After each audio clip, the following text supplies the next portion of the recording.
జానకి, ఈ రోజు శ్రావణ శుక్రవారం. నేను గుడికి బయలుదేరుతున్నాను. నువ్వు కూడా వస్తే ఇద్దరం కలిసే వెళ్దాం. నేను ఒక్కదాన్నే వెళ్ళగలను. ఇద్దరం తోడికోడళ్ళమన్న మాటే గాని మనం ఎప్పుడూ ఎక్కడికి వెళ్ళలేదు. కనీసం గుడికైనా కలిసి వెళ్దాం. నాతో వస్తే నీ గౌరవమేమో గాని నీతో వస్తే నాకు అవమానం. అవమానమా? నీ దగ్గర ఉన్నది నా దగ్గర లేనిది ఏంటి? చీర.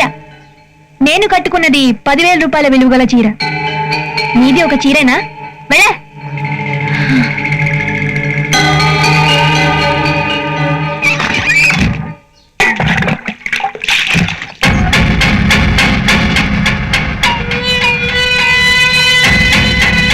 ఇది నీ పట్టు చీరే, కట్టుకొచ్చాను.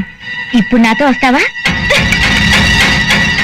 నా చీర నిన్నెవరు కట్టుకోమన్నారు? ఒకే ఇంట్లో ఉంటున్నాం, పైగా తోడికోడళ్ళం.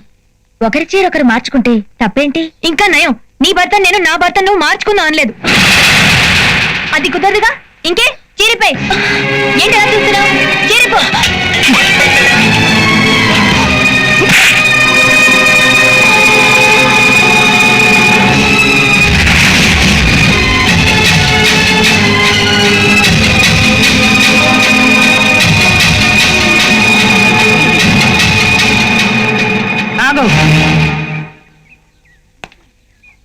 ఎందుకు వచ్చావే?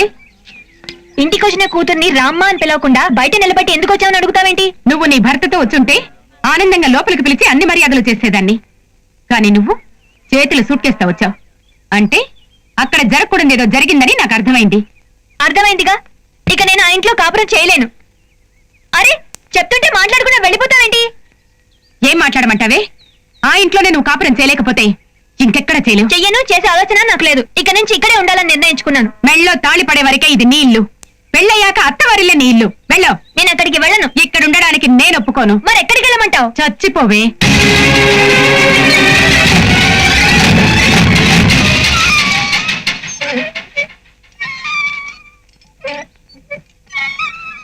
నన్ను క్షమించండి.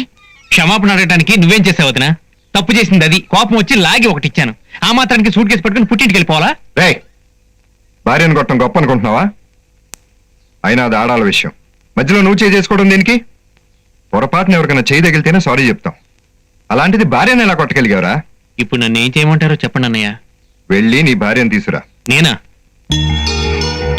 వస్తే నీ భార్యతో కలిసిరా, లేకపోతే రావద్దు. అసలు ఈ గొడవంతటికి కారణం నేనే అన్నయ్య.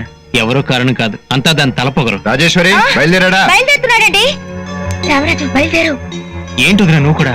ఏంట్రా అక్కడ? వెళ్తున్నా అన్నయ్య.